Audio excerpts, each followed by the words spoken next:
Oi, pessoal, tudo bom? Uma boa noite para todo mundo, sejam muito bem-vindos. Hoje é 14 de maio, são 9h02 da noite. Eu sou Rodrigo Brasileiro, vocês estão na Confederação Monarca do Brasil, sejam muito bem-vindos. Hoje vai ser uma live em espanhol. Juan Videla, 33. ¿Hablas español, Juan? ¿Dónde eres? Nosotros hablaremos hoy con el líder del movimiento monárquico argentino, señor Carosini, que pronto llega. Nuestro en vivo hoy será todo en español y por el tema, que el tiempo es un poco corto, no será posible hacer la traducción. Pero este video, de Argentina, me encanta. Argentina, un país muy hermoso, con los mejores alfajores y el mejor dulce de leche de todo el mundo. Entonces hoy nosotros vamos a conocer el movimiento monárquico argentino, que acá tenemos un miembro que está escribiendo nosotros, Juani Videla. ¿Sí? ¿Está correcto, Juani? ¿Sí? Y nosotros hablaremos hoy con Carosini para conocer un poco más de este movimiento que está muy cercano a nosotros, pero a veces son un poco raro a nosotros. Nunca tuve una historia de monarquía mientras un país independiente. Entonces hoy nosotros vamos a conocer y hablar. ¡Saludos, hermano! ¿Cómo te echo de menos, hermano? Acá andamos, Rodrigo, con ganas de hablar mucho. Creo que hay mucho para hablar. ¿Mucho? ¡Ay, caramba! Mis oídos están listos para escuchar y aprender mucho con usted. Aprender cómo ustedes también están haciendo en Argentina. Entonces les presento a mis amigos el señor Mario Carosini, actualmente el líder nacional del movimiento monárquico argentino. Buenas noches, Mario, sé muy bienvenido a la Confederación Monárquica de Brasil. Muchas gracias, Rodrigo. Bueno, en realidad va a ser un intercambio de ideas. Tú sabes mucho también sobre monarquía, así que... pero creo que para empezar, vos me enviaste hace un rato un par de preguntas. Yo quiero en primer lugar, mencionar que creo que el movimiento monárquico tiene una idea muy particular, es decir, tiene una propuesta novedosa en cuanto Mario, tú tenías un aparato como esto porque el sonido está más o menos... El tema es que lo extravié. Sucede esas cosas. Lo busqué por todo hace un rato, lo había preparado y se me extravió. Así que no sé si me acerco un poco más me pueden escuchar mejor. Es como si tuviera, se llama auriculares. Es como si tuviera, creo que se llama en español, eco. Si usted habla y fica, el movimiento. Bueno, entonces voy a tratar de no moverme. ¿Ahí sale mejor? Creo que así está mejor, hermano. Creo que está mejor. Eso para el eco. ¿Tú podrías disminuir un poquito el volumen de tu aparato telefónico? Ya lo hago. Creo que así va a mejorar. ¿Ahí está mejor? Sí, está mejor, está mejor. Perfecto, entonces era eso. Bien, el movimiento monárquico a nivel internacional entiendo que está inmerso dentro de una gran batalla cultural. Es decir, creo que la batalla no es solamente entre monarquía y república. En realidad es entre dos civilizaciones o dos conceptos. Es una batalla mucho más grande de la que nosotros podemos circunscribir exclusivamente entre monarquía y república. ¿A qué me refiero con esto? Existe hoy lo que nosotros conocemos como Estado de Derecho, que en definitiva los monárquicos proponemos, para poder defender todas nuestras tradiciones, el derecho, los derechos humanos, esos derechos humanos que todo el mundo posee, el derecho a la vida, el derecho a la propiedad, el derecho a la libertad, poder elegir de acuerdo a como uno desea, de acuerdo a su real entender, cuál es el camino que uno puede tomar en la vida. Ahora bien, ese estado de cosas está amenazado. ¿Por qué? Ese estado de cosas que acabo de mencionar se denomina civilización occidental y tiene raíces judeocristianas.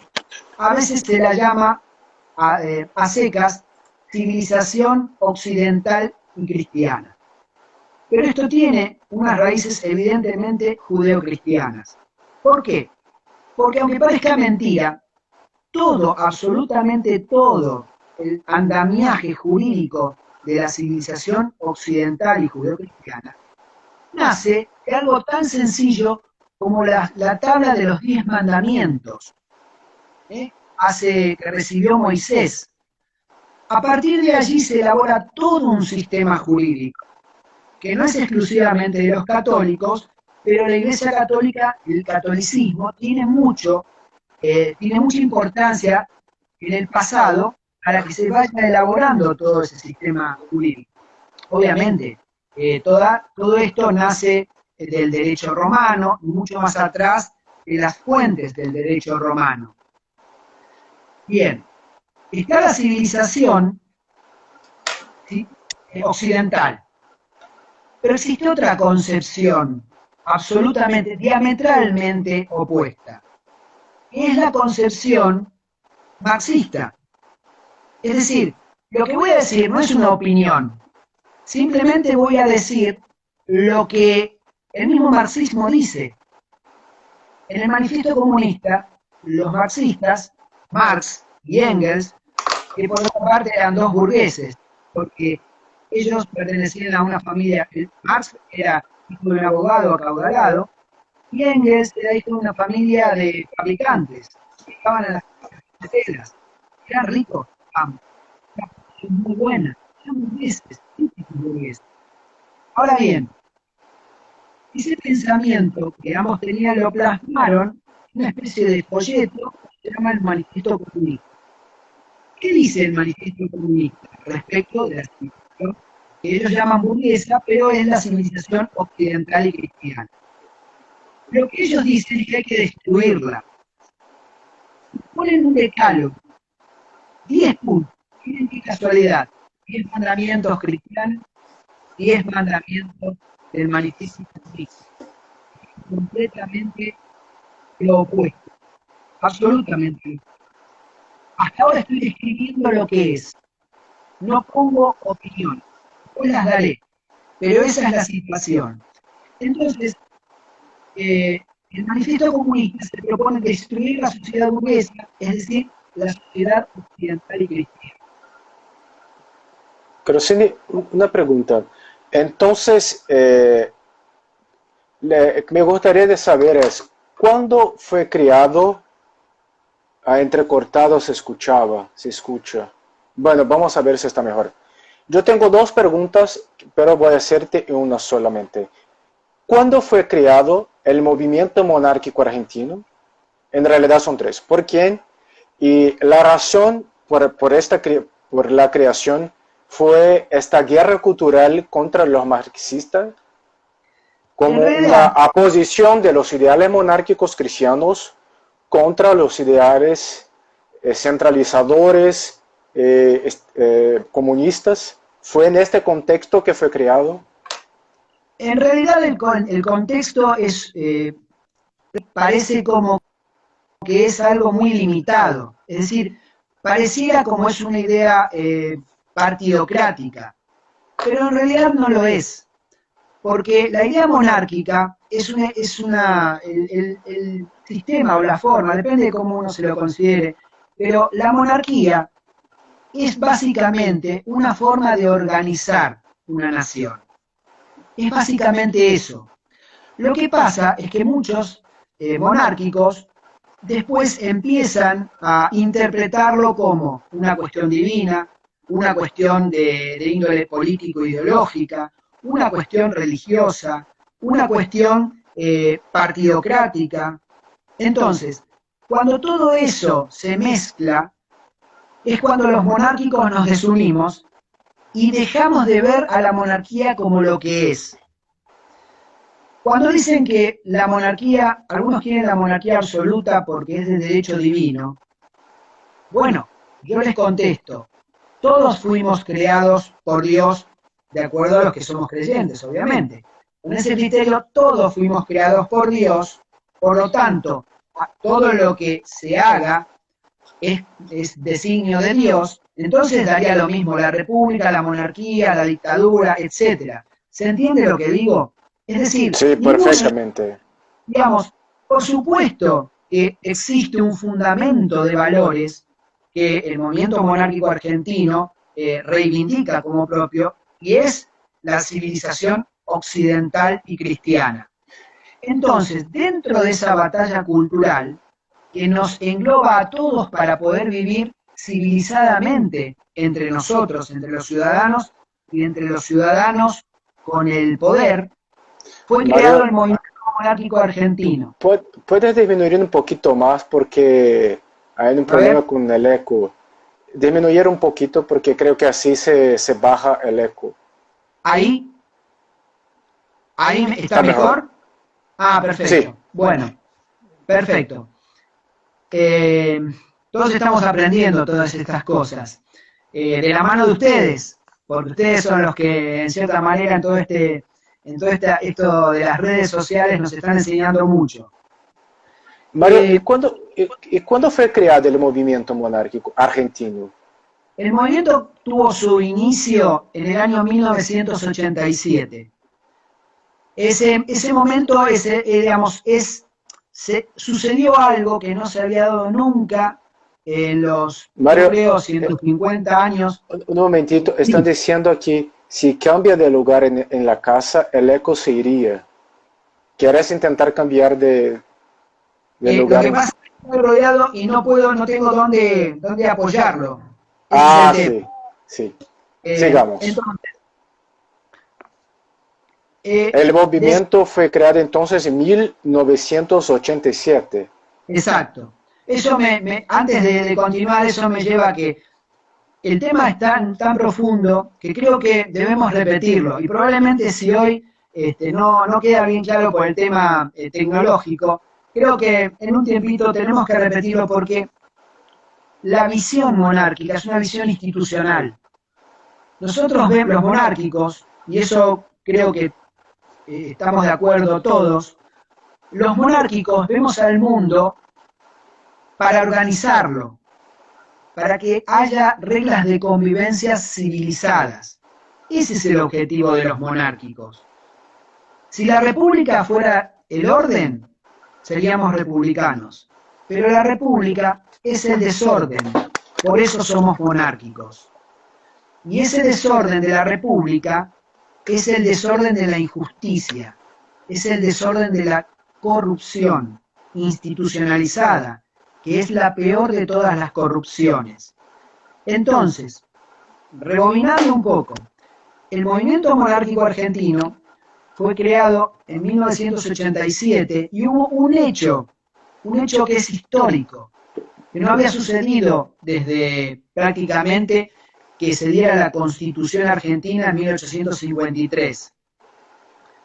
Se dio un debate en un colegio del partido, de lo que nosotros llamamos la Municipalidad de Quilmes, que es el partido de Quilmes, donde nosotros vivimos. En un colegio se dio un debate entre un republicano y un monárquico, para ver cuál de los dos sistemas convenía. Se hizo ante el estudiantado. Eran aproximadamente unos 40, 50 alumnos. Fue videograbado. Tengo un problema porque parece ser que fue videograbada ese debate y en un sistema que no es actual, entonces no sé qué es lo que pasa, pero vamos a tratar de recuperar todo eso que es histórico. Bien, ese es el hecho donde realmente nace y se da a la luz el movimiento monárquico argentino, que todavía ni siquiera tenía ese nombre.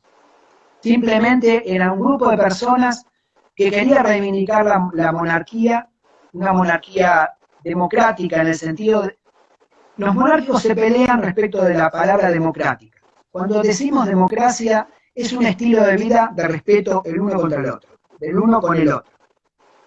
Entonces, en ese momento, se reivindicaba para darle a nuestra sociedad, la Argentina, una estabilidad que nunca tuvo prácticamente desde sus inicios.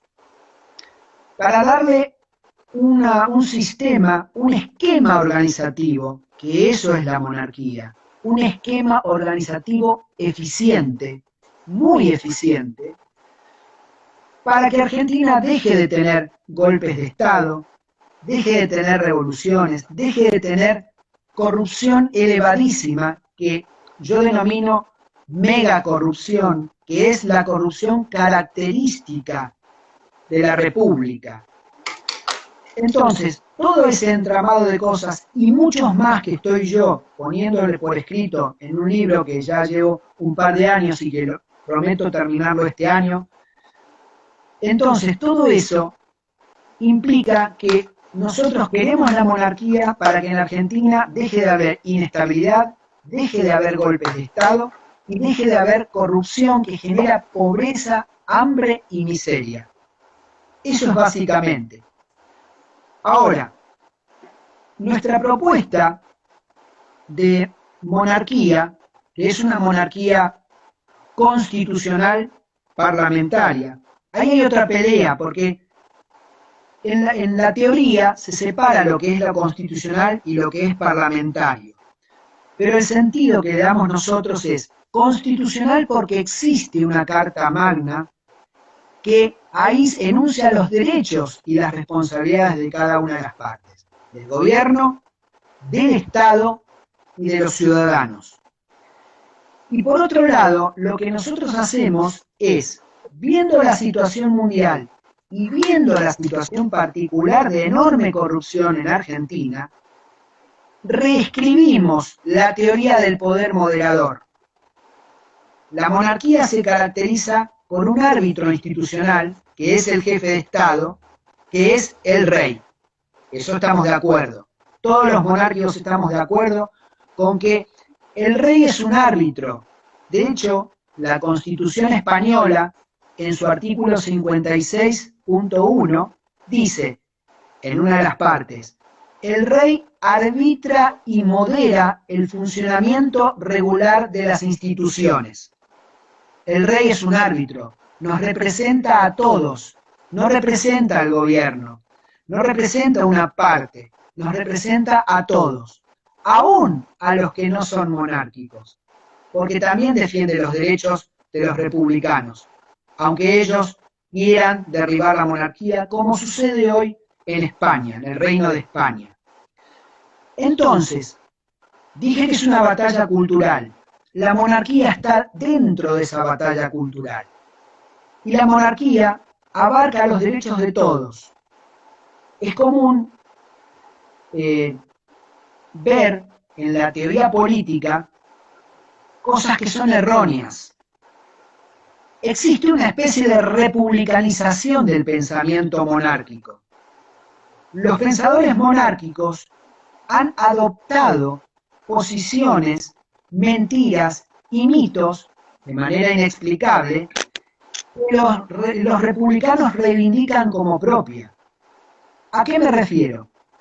Por ejemplo, el parlamentarismo es una creación de la monarquía, no de la república. El parlamentarismo como gobierno por un lado, Estado representado por el rey por el otro, gobierno elegido por el pueblo, Estado representado por el rey, gobierno que representa a una parte solamente, Estado que representa a todos, porque la teoría política nos dice que el Estado es la nación, el pueblo jurídicamente representado. Y el punto es que los republicanos se han apropiado, ante el inexplicable silencio de los monárquicos, de los pensadores monárquicos, se han apropiado de la teoría de la separación de poderes que enunció Montesquieu, pero que Montesquieu retrató a la Gran Bretaña, a una monarquía, no a, como muchos piensan, a Estados Unidos que en ese momento no había nacido, porque esto es a mediados del siglo XVIII. Entonces, sí. ¿Le podría hacer una pregunta sobre la estructura del movimiento argentino, lo que ustedes piensan? Sí, la primera es, ¿qué actividades, además del debate que tú hiciste, que tú me hablaste, ustedes hacen? Su padre. Ah, qué raro. El movimiento monárquico lo creamos mi padre y yo. Porque a algunas personas puede sonar raro que un país que siempre, mientras un país independiente, siempre tuvo una historia presidencialista republicana, reivindicar un cambio de la forma de gobierno para una monarquía parlamentaria. A veces, ¿qué actividades ustedes hacen para hacer la difusión de este ideal? Y si ustedes piensan en hacer en la Argentina casi lo mismo que hay en los países de la Commonwealth, como Canadá, Australia, Nueva Zelanda. Primero, ¿qué actividades ustedes han hecho? Bueno, más por las redes sociales, como ustedes, como acá en Brasil. Nosotros estamos, insisto, nosotros estamos aprendiendo de ustedes. Estamos muy focalizados. Mira. Sí, es verdad.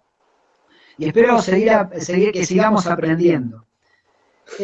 Nosotros estamos focalizando básicamente en nuestro grupo de Facebook y en reuniones personales. Viajábamos a las provincias, nos reuníamos con una persona, con otra, charlábamos por teléfono, pero empezamos a ser más activos en las redes sociales porque obviamente las redes sociales llegan a muchas más personas, podemos estar siendo escuchados por personas de todo el mundo en estos momentos. Por lo tanto, evidentemente el movimiento monárquico está haciendo un esfuerzo por ayornarse, por modernizar su medio de comunicación. Ahora bien, de esta manera nosotros estamos teniendo una estructura nacional. Tenemos dirigentes distribuidos por no todas las provincias, pero vamos ganando de a poco, dirigentes, gente activa que participa y difunde la idea monárquica de manera permanente, con perseverancia. Esa es la estructura. Existe un Consejo Directivo Nacional, existen directores regionales que coinciden generalmente con una o varias provincias argentinas. La República Argentina está dividida en provincias. En Brasil ustedes tienen una separación estadual, hay estados. Nosotros en Argentina se llaman provincias que tienen un gobernador. Bien, hay dirigentes en la mayoría de las provincias argentinas, dirigentes del movimiento monárquico argentino. Lo que me alegra mucho es que esos dirigentes son cada vez más jóvenes. Hay jóvenes dirigentes, jóvenes de 21 años, 22 años, e inclusive hay gente activa, que le podemos llamar también dirigentes, que tienen 15 años. Para nosotros eso es un gran logro. Joven, ¿sí? 15 años. Acá también, yo estoy viendo que el movimiento brasileño está cada vez más joven. Nosotros ya somos ancianos en el movimiento. Somos ancianos, Rodrigo, pero eso es bueno, porque significa que la idea no va a morir con nosotros. Es decir, estamos preparando un camino. Cuando uno ve jóvenes, está viendo futuro, no está viendo el presente. Entonces, si vemos jóvenes, es porque hay un futuro monárquico posible. Si fuéramos todos de 70, 80 años, y deberíamos preocuparnos. Pero no es así. Así que yo soy muy optimista. Ahora, tú me preguntabas, ¿por qué el movimiento trata de difundir la idea de monarquía en un país que, bueno, prácticamente desde sus inicios ha sido una república? Cuando un país se independiza, no pierde su cultura, no pierde su tradición. Sigue teniendo una historia, sigue teniendo una cultura y sigue teniendo una tradición. Por lo tanto, cuando me dices, Argentina nunca ha sido monarquía, o cuando alguien me lo dice, no es así. Argentina no nació en 1816 con la independencia. Tiene 3 siglos de monarquía detrás. 3 siglos. Tiene más historia monárquica que republicana. Y si uno se fija en la historia republicana, lo que no nos ha dado la república es estabilidad y continuidad histórica, que son dos cosas que las buscamos en la monarquía, porque los ejemplos monárquicos que hay en el mundo, sobrados, indican que la monarquía da estabilidad, prosperidad y continuidad histórica, que es otra cosa que nosotros los monárquicos, desde el punto de vista intelectual, innovamos. Nuestra propuesta es innovadora, porque nos centramos en el poder moderador y de árbitro y queremos reformarlo. Y queremos reformarlo básicamente por la experiencia argentina de cómo funcionaron las experiencias para que poder implantar en la Argentina la monarquía, y fundamentalmente porque estamos viendo lo que está sucediendo en el Reino de España. El Reino de España está hoy siendo atacado desde todo punto de vista y también internacionalmente por los republicanos. Quieren obviamente derrocar la monarquía. Y ahí estamos viendo que la Constitución, por un lado, le dice al rey, usted tiene que arbitrar y moderar las instituciones. Pero vemos que le da esa enorme responsabilidad, pero creemos que no le da las herramientas necesarias como para cumplir cabalmente. Le dice, usted maneje todo con su prestigio, y muy bien que lo hace, pero no basta eso. Hay que darle al rey unas determinadas herramientas que no son para él, tienen que estar bajo el ala del jefe de Estado. Porque eso es lo que hay que entender. Cuando hay teoría de separación de poderes, por un lado tenemos el gobierno y por el otro lado tenemos el Estado. Generalmente la separación de poderes se entiende como poder ejecutivo, poder legislativo y poder judicial. En todos los manuales dice eso. Bueno, eso es falso. No es así. La verdadera separación de poderes, en realidad, está dada en poder ejecutivo. ¿Pero cuál? El poder ejecutivo, la ejecución de lo que es toda la tarea pública en una nación, cualquiera sea, es la ejecución por parte del gobierno, la ejecución por parte del Estado, es decir, gobierno y Estado tienen una función ejecutiva que son completamente diferentes. Tenemos la legislatura y tenemos el Poder Judicial. Son 4 poderes, y lo vemos de esta forma. Pero en realidad hay otra cuestión que no se engloba dentro de esta.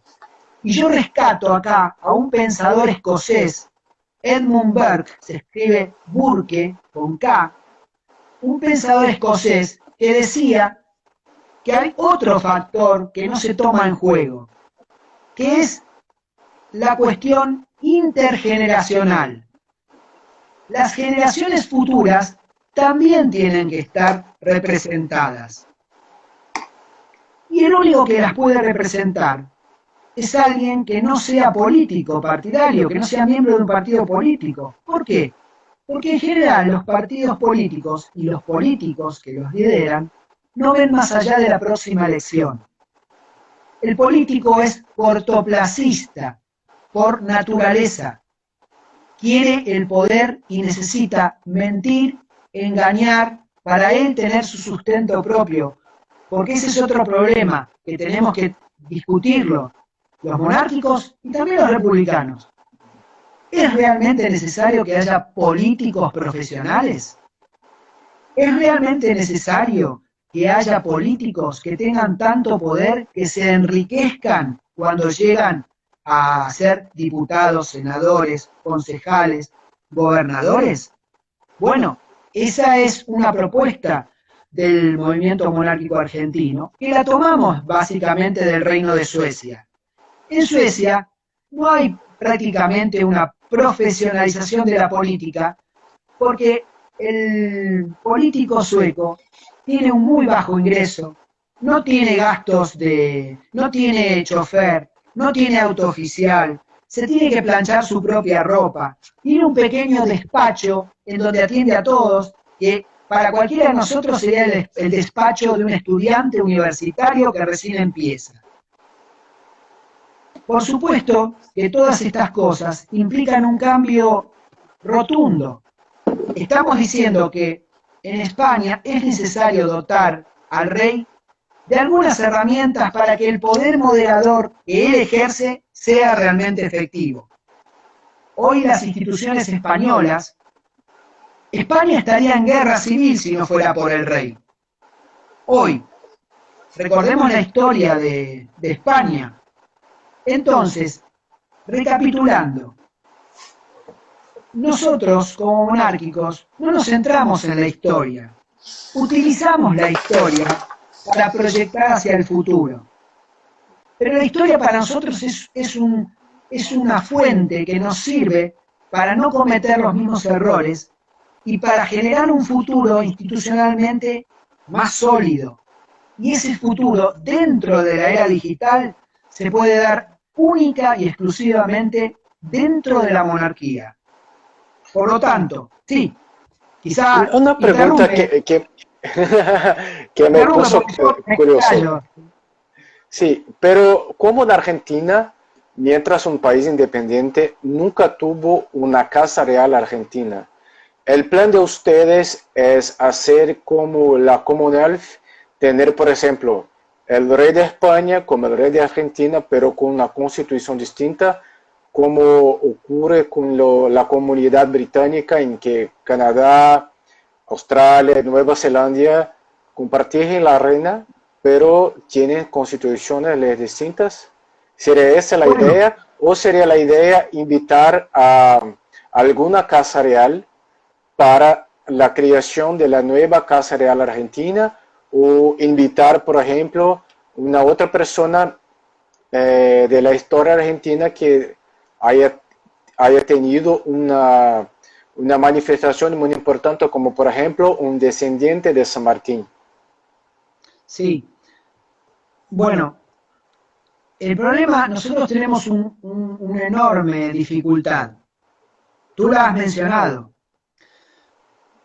Argentina tiene 3 siglos de historia monárquica. Pero el problema que las casas reales, que la historia argentina muestra que han sido parte de esta, es decir, las casas reales que han sido parte de la historia argentina cuando Argentina estaba inmersa dentro del Imperio Español, lamentablemente, me refiero básicamente a los Habsburgo y a los Borbones. Ellos no se reivindican como casa nuestra. Es decir, lamentablemente lo digo, somos un movimiento monárquico huérfano. Ustedes tienen la enorme suerte, a Dios gracias, de tener una casa real, que se reivindica como tal, como propia brasileña. Nosotros no. Es más, lamentablemente, nosotros estamos repitiendo prácticamente los errores de la misma historia argentina. Tú me preguntabas por la experiencia del intento de establecer a la infanta Carlota Joaquina, sí, hermana de don Fernando VII de España. Hubo un intento, especialmente a partir de 1808, cuando Napoleón Bonaparte irrumpe, digamos, un poco violentamente en la historia de Europa. Cuando sucede la invasión de España, todos conocemos que las instituciones, la monarquía, por distintos motivos, empezó a crujir. La respuesta portuguesa fue, por un lado, bien ordenada, y eso dio nacimiento a don Pedro I como primer emperador de un Brasil independiente, y después sabemos que Pedro II, y esa historia monárquica lamentablemente se cortó con una revolución hecha por traidores, brasileños traidores, apoyados por Estados Unidos, porque la flota estadounidense apoyó a los republicanos traidores. Entonces, el tema es, ¿qué pasó con los primeros? Esa es la historia brasileña. Que por otra parte, si miramos la historia, ¿cuál es el único país sudamericano? En realidad, ¿cuál es el único país americano, exceptuando al Canadá, que es una monarquía? ¿Cuál es el único país americano que luego de la independencia no perdió territorios? Brasil. Brasil mantuvo su integridad territorial. Veamos qué es lo que pasó con el Imperio Español. Estalló en pedazos, se disgregó y se pelearon entre hermanos. Bueno, eso no es casualidad. Eso absolutamente no es casualidad. No se vio, lamentablemente, Carlos III no oyó, no escuchó al conde de Aranda, que le dio una recomendación. Le dijo, cree reinos con 2 o 3 príncipes, porque existe hoy una amenaza, y esa amenaza está dada por 13 colonias que han obtenido la independencia de Inglaterra. Y esas 13 colonias se convirtieron en Estados Unidos. Fue todo un profeta. Y Estados Unidos es uno de los artífices de toda la disgregación de Hispanoamérica. Actuó en toda su historia tratando de que el reino, digamos, el imperio americano no pudiera ser nunca. Y lo consiguió. Porque la república, además, es un arma desestabilizadora. Hay un pensador argentino, Juan Bautista Alberdi, que escribió, lo tenía por acá, pero bueno, que escribió un libro que se llama La monarquía como mejor forma de gobierno para Sudamérica. Allí él menciona que Estados Unidos de Norteamérica lo que hizo fue utilizar a la república para desestabilizar a toda América. Porque la república es inestable. Si la república es inestable, entonces alguien que quiere generar inestabilidad en un país que quiere afectar, que quiere dominar, pues pone la república. Eso es, sí. Claro, sí, pero entonces la idea de ustedes para tener una monarquía como forma de gobierno sería invitar a una casa real o sería invitar específicamente la Casa Real Española y compartir el rey como hace Canadá e Inglaterra. Bueno, nosotros además de ser huérfanos, tenemos otro problema que nos causa no tener la unidad que nos da una casa real. Ustedes, por tener ya directamente una casa real, que es indiscutible, ustedes no tienen el problema de andar pensando tal o cual casa real, de estar mendigando, porque esa es la palabra. A veces uno, de la misma forma, yo decía que la historia se repite. A partir de 1808, que se da el proyecto de Carlota Joaquina, de la infanta Carlota Joaquina, que era la esposa de Juan, del príncipe Juan, ese proyecto fue fallido, pero también fueron otros proyectos fallidos a partir de 1808 y ya en las 2 décadas siguientes. Todos los revolucionarios, por así decirlo, los que hicieron la Revolución de Mayo, Argentina, de 1810, eran monárquicos. La pregunta es, ¿por qué Argentina salió teniendo una república? Bueno, hay muchos aspectos que no vienen acá al caso porque daría para otra charla. Pero lo cierto es que hubo muchas misiones a Europa. Recuerden que en ese momento se daban las luchas napoleónicas en Europa. Estaba en pleno auge, guerras, Europa estaba en guerra, justamente dos bandos, bando napoleónico contra Gran Bretaña, básicamente. Se va repitiendo eso en la historia, es decir, todas las misiones que hubieron de próceres argentinos a Europa fallaron todas. De hecho, era algo así como te pedían a cada uno, prácticamente fueron mendigando, acepte usted ser rey de la Argentina. Mario, Ese hay un problema en el sonido. A ver, ahora que no me muevo tanto, No, si hay, hasta ahorita hay un problema. ahora se me escucha bien. Sí, te lo escucho bien. Creo que es problema de la conexión. Entonces, el tema es que Argentina a principios del siglo XIX pedía por favor que haya un rey que aceptara ser rey de lo que en ese momento todavía podíamos denominar el virreinato del Río de la Plata. ¿Sí? El virreinato del Río de la Plata no es lo que hoy Argentina es. Abarcaba también a Paraguay, abarcaba también Bolivia, abarcaba, esto también es una cuestión de controversia, pero en cierta manera también abarcaba Uruguay en algún momento. Lo que ustedes llaman la provincia cisplatina. Entonces, el tema es que nosotros nos encontramos exactamente igual que esos próceres. No me comparo con ellos. Pero en ese momento ellos estaban huérfanos de alguien que quisiera aceptar el trono. En cierta manera, nosotros también.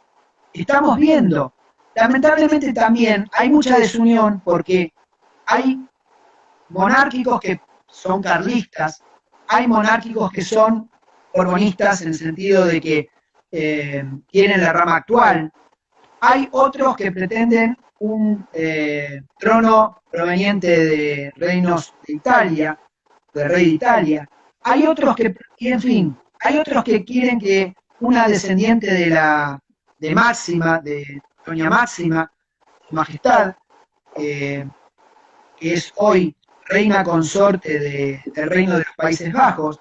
Es decir, lamentablemente nosotros no tenemos una unidad. ¿Cómo solucionamos eso? Bueno, primero estamos negociando, estamos charlando con representantes de distintas casas. Esa es una tarea que ustedes no tienen que hacer, y me alegro por ello. Pero nosotros, lamentablemente, tenemos que hacerlo. Mario, actualmente ustedes están en charla con alguna casa real. Nosotros estamos empezando a charlar, estamos empezando a acercarnos. Sabes que no es fácil a veces, porque los reyes creo que pecan de exceso de neutralidad.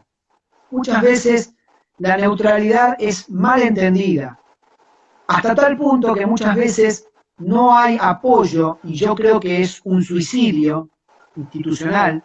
Los reyes no apoyan en general a movimientos monárquicos de otros países, porque creen que eso es burlar, eso es no cumplir con su neutralidad.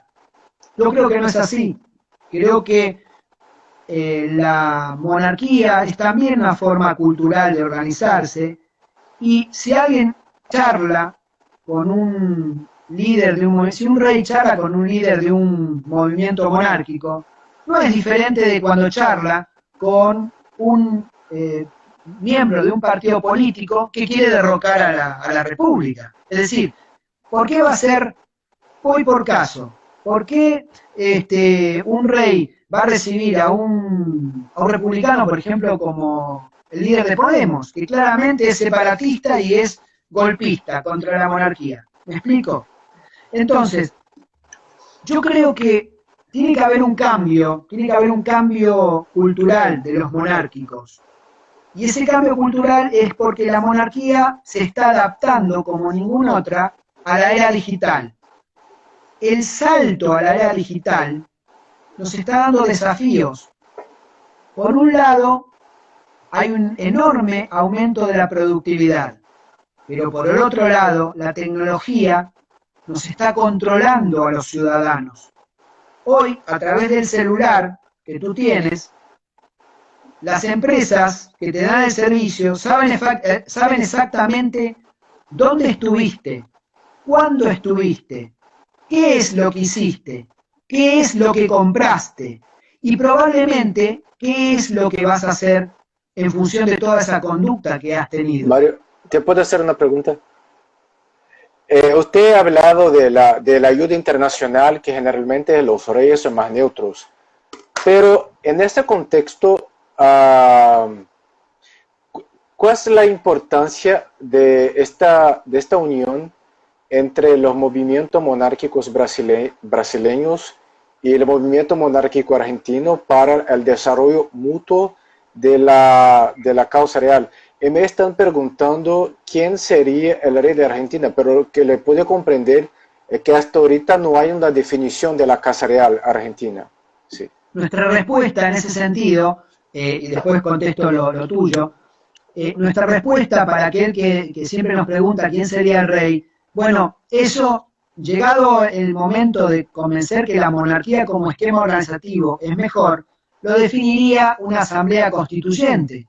No hay otra manera de decir, bueno, ¿cuántos apoyan a esta casa real? ¿Cuántos apoyan a esta otra casa real? Y bueno, así surgiría una asamblea constituyente que diga, la casa real, que va a ser la casa real del Reino de Argentina, y será esta. La tiene que definir una asamblea constituyente. No hay otra manera civilizada de hacerlo. Con respecto a la ayuda internacional, es fundamental, porque los republicanos se ayudan de una manera muy grande. Entonces, ¿por qué vamos a ver que, por ejemplo, el Reino de España se encuentra bajo un ataque republicano internacional y por el otro lado, los monárquicos no nos unimos para hacer que ese bastión de la monarquía no caiga? Porque después, cuando cae una, cae otra, porque el fuego se centra sobre otras monarquías. Esto lo han hecho los republicanos a lo largo de toda la historia. Si nosotros vemos la historia un poquitito más atrás, con una mirada de 2 siglos, a principios del siglo XIX, 1805, 1808, cuando sucedió el plan de darle el trono a la infanta Carlota Joaquina, en ese momento eran todas monarquías prácticamente. ¿Cuántas repúblicas había? Muy pocas. Estados Unidos no había, lo común era la monarquía. Después de 200 años, tenemos 165 repúblicas en todo el mundo, y alguna que otra republiqueta, la mayoría dictaduras, pobres, míseras, con gobiernos ricos y pueblo miserable, con hambre, y tenemos pocas monarquías constitucionales que encabezan los principales indicadores de nivel de vida y respeto a los derechos humanos. Entonces, eso cambió. Mayoría republicana hoy, minoría monárquica. Pero la monarquía tiene mucho para darle al mundo. El marketing republicano es muy bueno porque tiene una desastrosa performance, no sé cómo se llama allá en Brasil. Tiene una desastrosa trayectoria de dar hambre, miseria e inestabilidad. Y sin embargo, los monárquicos dudamos cuando tenemos que defender a la monarquía. Porque esa es la realidad. Los monárquicos, la mayoría de los monárquicos, no saben por qué son monárquicos. Y esto es algo que tenemos que decirlo. Porque hay muchos monárquicos que en realidad tienen pensamiento republicano. Reconocen, dicen, bueno, pero la república es mejor, pero la monarquía, yo soy monárquico, no sé por qué. Eso tenemos que corregirlo. Y la ayuda internacional entre los movimientos hermanos es muy útil. Y en este caso, sí.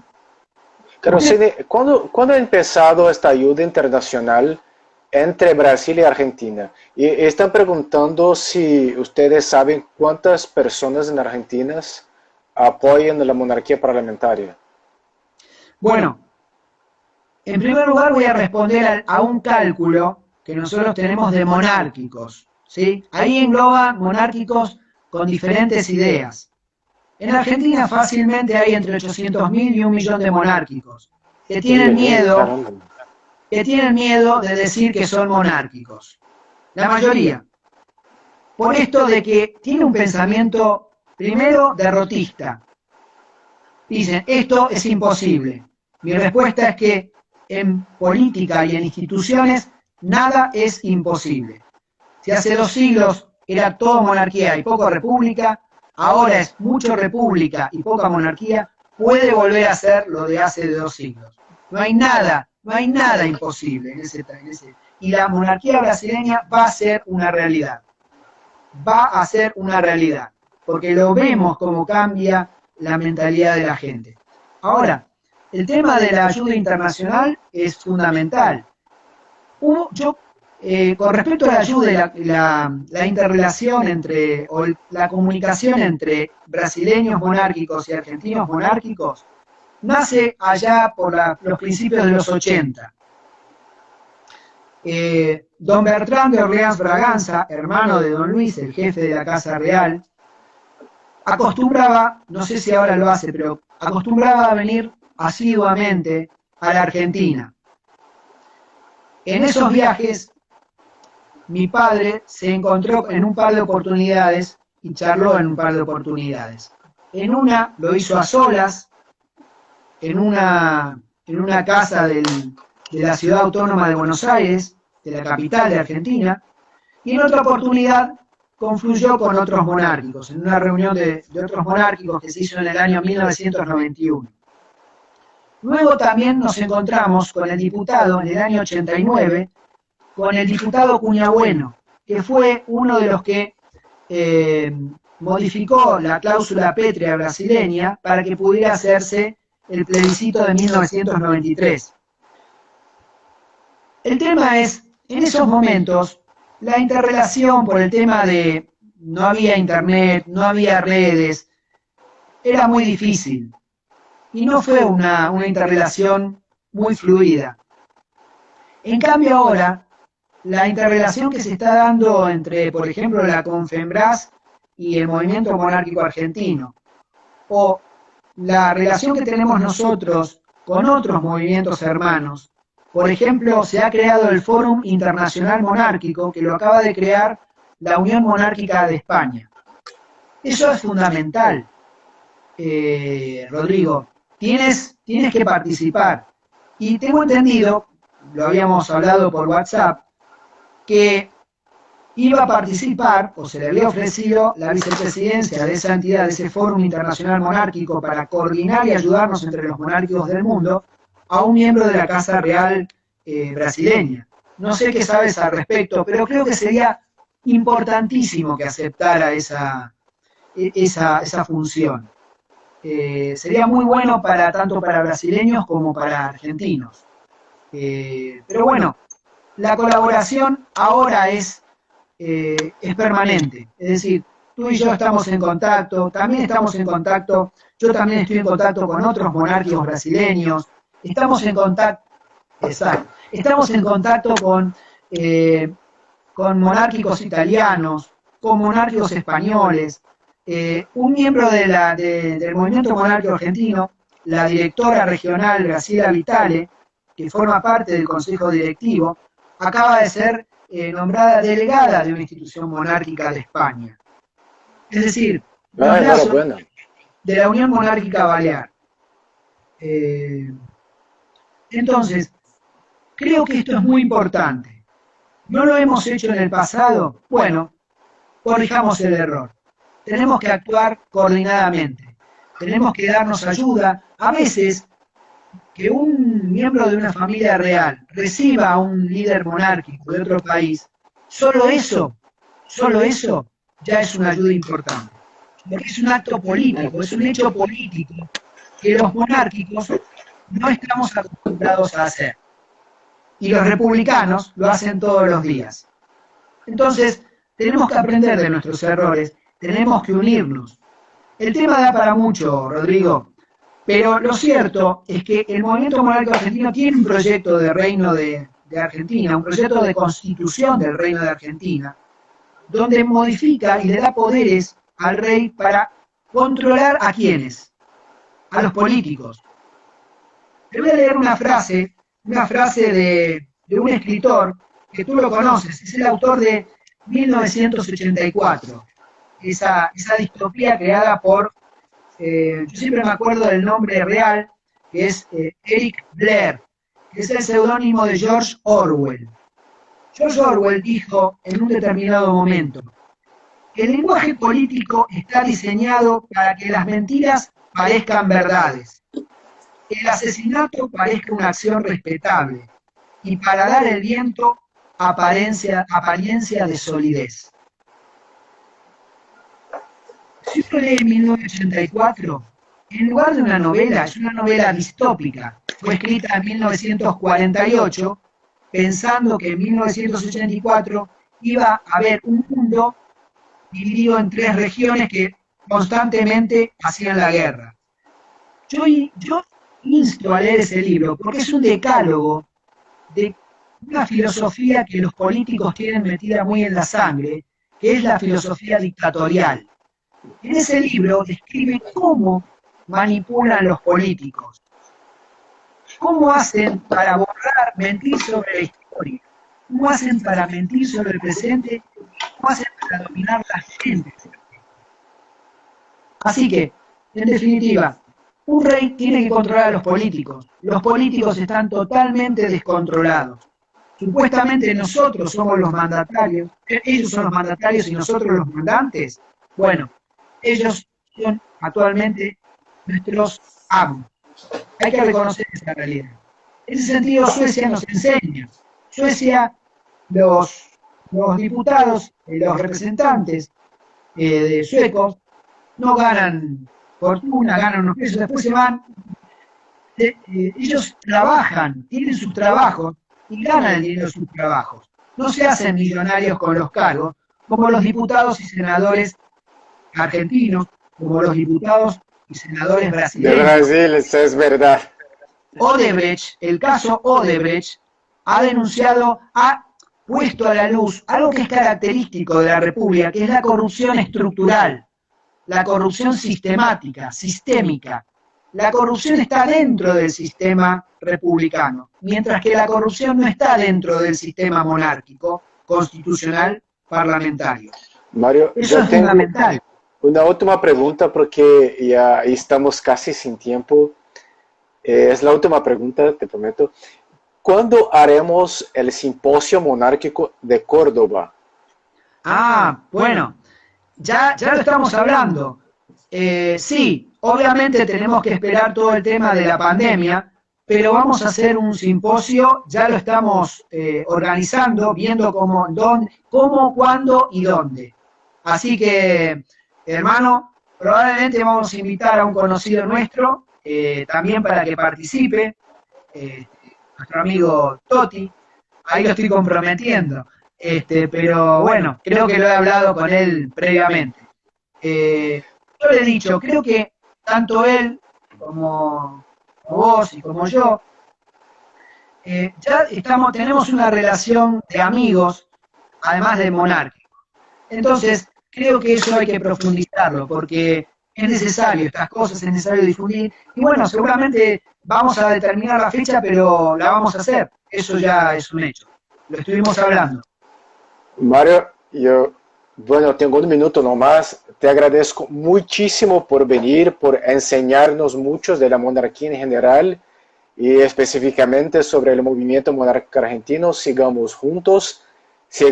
Yo voy a hacer la traducción, me envío las copies, ¿cómo se dice? El